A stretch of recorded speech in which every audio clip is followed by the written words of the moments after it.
Estas son las notas rápidas en 3x3, 106.9. Imaginemos una escena, una que parece sacada, no sé, de un thriller político.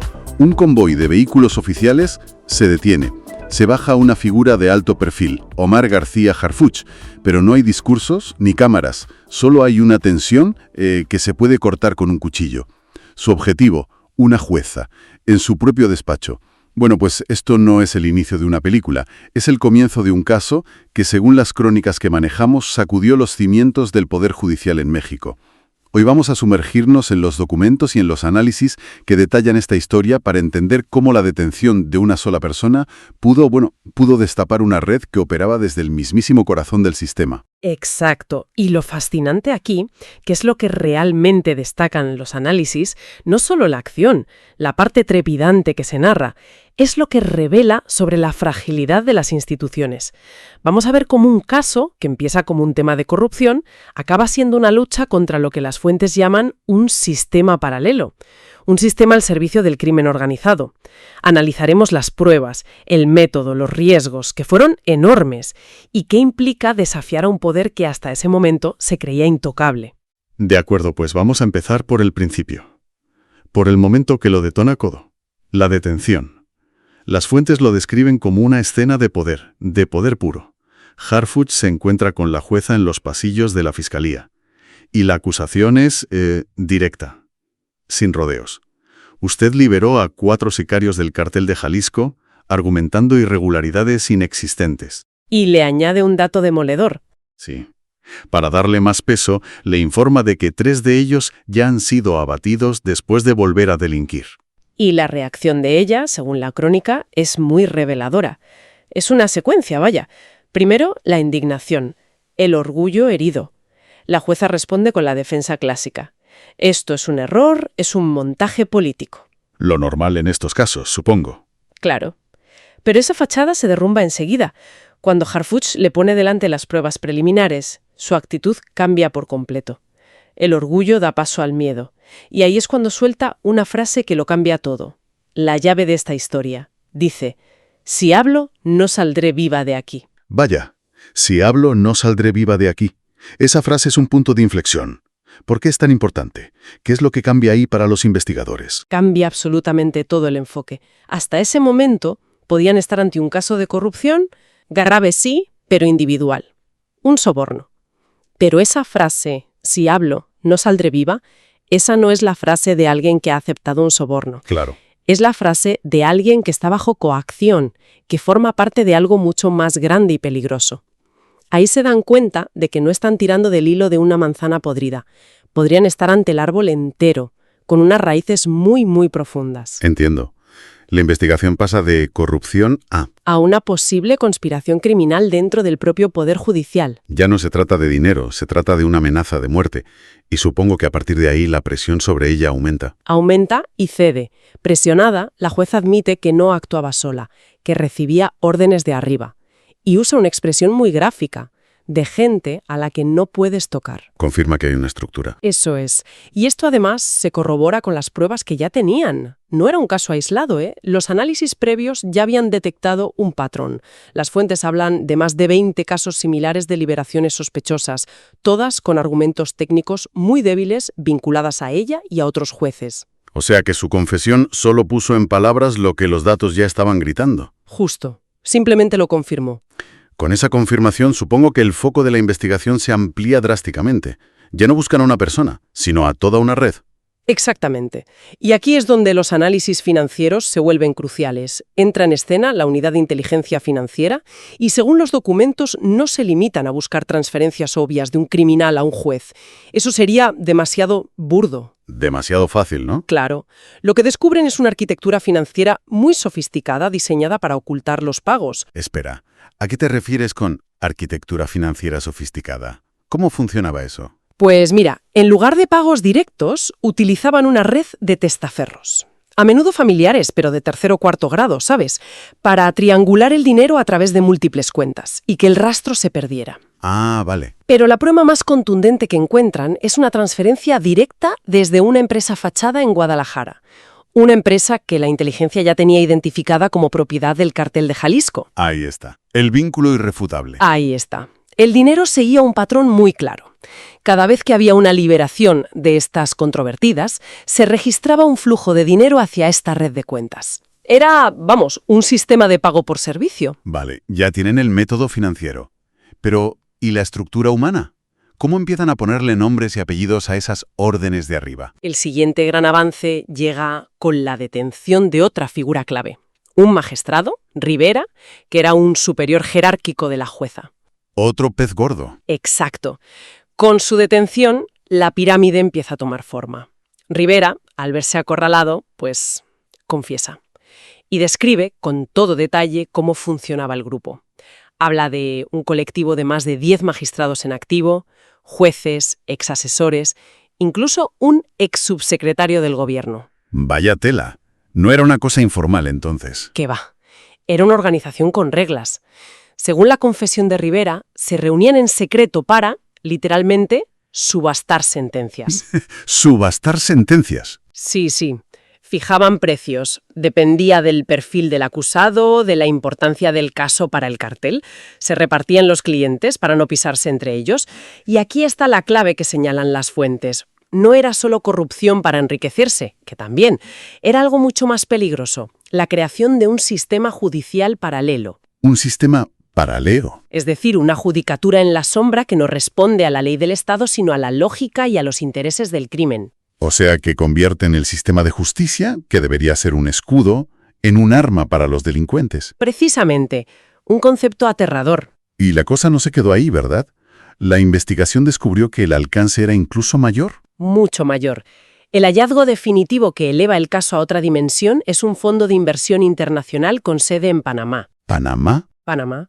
Este fondo era el centro neurálgico donde se canalizaban todos los pagos. Esto lo convierte, y cito textualmente de uno de los análisis, en un caso de lavado de dinero judicial a nivel continental. Espera, lavado de dinero judicial. Es un término muy potente. ¿Qué significa exactamente? ¿En qué se diferencia del lavado de dinero normal? Es una distinción crucial. En el lavado de dinero tradicional, tú buscas dar apariencia legal a dinero que tiene un origen ilícito. Sí. Pero aquí, el propio acto judicial era el mecanismo de lavado. La sentencia de un juez, la liberación de un criminal, se convertía en el producto que se vendía y que justificaba el movimiento de capitales. O sea que usaban la legitimidad del Estado para blanquear no solo el dinero del narco, sino sus propias operaciones. Es una perversión total del sistema. Por eso se habla de alcance continental, porque usaban toda la red financiera internacional para operar. Una cosa es investigar a un corrupto, pero enfrentarse a una maquinaria así, con esas conexiones y ese poder, me imagino que la reacción no se hizo esperar. ¿Qué tipo de presiones recibió Harfuch? Las presiones fueron inmediatas, brutales y llegaron desde todos los frentes posibles. Primero, la amenaza directa, la del crimen organizado. Las crónicas detallan la llegada de un sobre anónimo a su oficina. Dentro, una lista de nombres y una foto. Una foto. De 3 personas asesinadas en investigaciones previas contra jueces corruptos. El mensaje era inequívoco. No sigas o terminarás como ellos. Una amenaza de muerte explícita. Pone los pelos de punta. Y no fue la única. Poco después, recibe una llamada a través de un teléfono encriptado. Las fuentes sitúan el origen de la llamada en el entorno del Congreso, lo que ya te habla de las conexiones políticas. Uf. La voz le dice: estás tocando intereses demasiado grandes. Si sigues, te van a dejar solo. Una amenaza más sutil, pero quizá más peligrosa. El aviso de que le quitarán el respaldo político. Exacto, que quedará expuesto. Y luego llega la más directa y personal. Otra llamada. Ni tú ni ella llegarán a mañana. Es decir, las amenazas no venían solo del cártel. Había una presión muy fuerte desde el propio establishment político para que lo dejara. Sin duda. Y no eran solo anónimos. Las fuentes registran que la propia Secretaría de Gobernación se reúne con él y le pide proceder con prudencia, reconociendo que estaba removiendo estructuras muy delicadas. Prudentemente. Y además, se documentan llamadas de 2 senadores en activo y de otro magistrado de alto rango exigiendo, no pidiendo, que se suspendiera la investigación. Ya. Esto demuestra que la red tenía protectores en las más altas esferas, un auténtico entramado. Totalmente. Y claro, como suele ocurrir, de las amenazas pasaron a los hechos. Intentaron silenciar a la jueza, que era el eslabón más débil. Exacto. La red actuó. El intento de silenciarla es uno de los momentos de máxima tensión de toda la crónica. Ocurre algo muy sospechoso. Durante 20 minutos, los guardias que la custodian no responden a la radio. 20 minutos. 20 minutos. Y una cámara de seguridad que apunta a su celda de protección deja de funcionar. Cuando el equipo de Harfoots llega, la jueza no está. Ha desaparecido. La han secuestrado desde dentro de las propias instalaciones. Un secuestro dentro de una instalación gubernamental. Eso es una demostración de poder absoluto. Es la prueba de que controlaban partes del aparato de seguridad. Harfoots, según relatan, lidera personalmente un operativo de rescate a contrarreloj. La encuentran poco después, atada, pero viva. Y lo que ella revela es fascinante. ¿Qué dice? Les cuenta que sus captores le dijeron que la orden inicial venía de arriba, y era eliminarla, pero que en el último momento alguien cambió la orden y solo debían retenerla. Que alguien cambió la orden. ¿Qué significa eso? ¿Sugiere que había una división dentro de la propia red? Eso es precisamente lo que los analistas interpretan. Este detalle es crucial porque sugiere una fractura en el sistema. Alguien con poder dentro de la red, ya sea por miedo a las consecuencias de un asesinato así o por un cálculo estratégico, interviene para mantenerla con vida. Quizás pensaron que muerta ya no servía. O que viva aún podía ser una pieza de negociación. En ese momento, la jueza deja de ser solo una acusada para convertirse en el activo más valioso, una pieza que todos quieren controlar. La tensión es máxima, con la jueza como pieza central y la red intentando protegerse. ¿Cuál fue el siguiente paso que rompió el bloqueo? El punto de inflexión definitivo es la captura del magistrado Rivera. Lo pillan cuando intenta huir del país en un vuelo privado. Su arrogancia inicial, según describen, se evapora al ser detenido. Sabe que la red ya no puede protegerlo y que se enfrenta a una condena larguísima. ¿Y decide colaborar? Toma una decisión pragmática, sí, colaborar a cambio de protección para él y su familia. Y supongo que él tenía la información que necesitaban. Tenía el mapa del tesoro. Es Rivera quien revela la existencia y la ubicación exacta de una bóveda de seguridad en un centro financiero de Panamá. Allí, según él, la red guardaba todo. Los documentos originales de las transferencias, los libros de contabilidad, grabaciones de sus reuniones. La prueba física y definitiva. Panamá. Eso implica una operación en otro país. Suena increíblemente arriesgado. Era una apuesta de todo o nada. Harfoots lidera personalmente un equipo muy pequeño que viaja a Panamá. Son conscientes del riesgo. Como le advierte uno de los fiscales, estaban cruzando una línea sin retorno. Si el gobierno mexicano, presionado, les negaba el apoyo oficial en el último momento, quedarían solos y expuestos en un país extranjero, actuando ilegalmente. Podría haber acabado con sus carreras. Y con sus vidas. Desde luego. Y la escena que describen las crónicas en Panamá parece sacada, ahora sí, de una película de espías. Totalmente. Entran en el complejo financiero con una orden judicial obtenida in extremis, acceden a la bóveda, que tiene seguridad biométrica, y encuentran todo lo que Rivera había prometido, cajas y cajas de documentos. Pero mientras están sacando las pruebas, suena una alarma. No me digas. Y son atacados por un grupo de hombres armados. Evidentemente no eran la seguridad del edificio. Se produce un tiroteo en los pasillos del centro financiero. Logran escapar con toda la información, pero por los pelos. Consiguen las pruebas, pero ahora tienen otro problema. ¿Cómo usarlas en un sistema judicial que saben que está infiltrado? Esa es la genialidad estratégica de Harfoots. De vuelta en México, en lugar de iniciar un proceso judicial largo y que probablemente sabotearían, toma una decisión sin precedentes. ¿Qué hace? Hacerlo todo público. Convoca una transmisión en directo a toda la nación, sin preaviso y sin aceptar preguntas. Comienza su discurso con una frase lapidaria. Hoy el país conocerá la verdad. Y mientras habla, en la pantalla detrás de él, empiezan a aparecer los documentos escaneados. Los nombres, las fechas, los montos, las fotos. Expone la red al completo ante millones de personas. Es una jugada audaz. Básicamente utiliza la opinión pública como jurado. Y como escudo. Exacto. El efecto es inmediato y demoledor. Las fuentes lo describen como un terremoto político y judicial. Una purga en tiempo real. La gente indignada sale a la calle en varias ciudades para apoyarle. Se crea un clamor popular tan grande que hace imposible que los protectores de la red puedan seguir tapándolo. Y el caso se vuelve internacional. Sí. Organismos de Estados Unidos ofrecen apoyo inmediato para rastrear los fondos.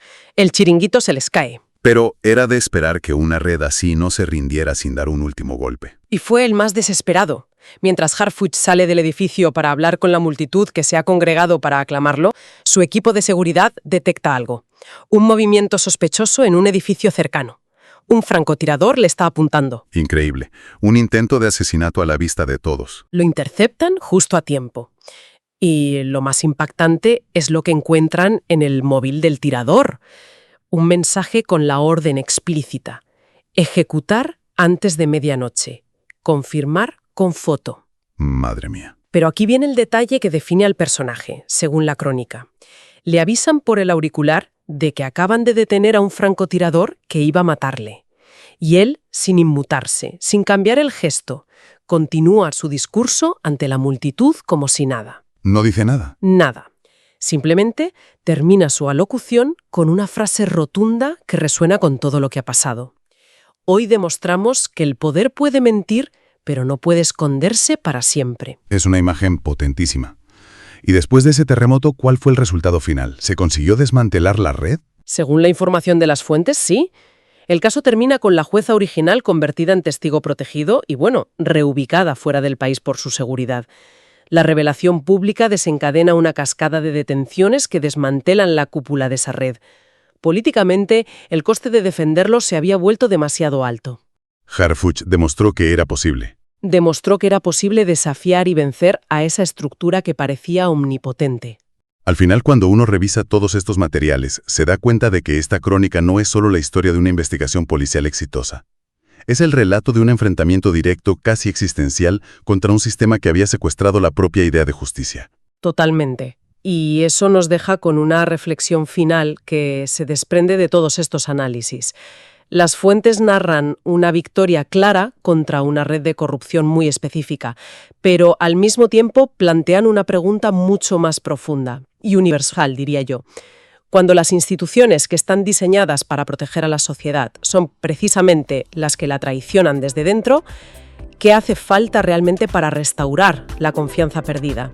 ¿Y es suficiente el valor y la astucia de una sola persona, de un pequeño equipo, para limpiar el sistema? ¿O su victoria es solo, la chispa que nos permite ver por un instante la verdadera e inmensa profundidad de la oscuridad? Estas son las notas rápidas en 3x3, 106.9. 3x3, el podcast de la semana.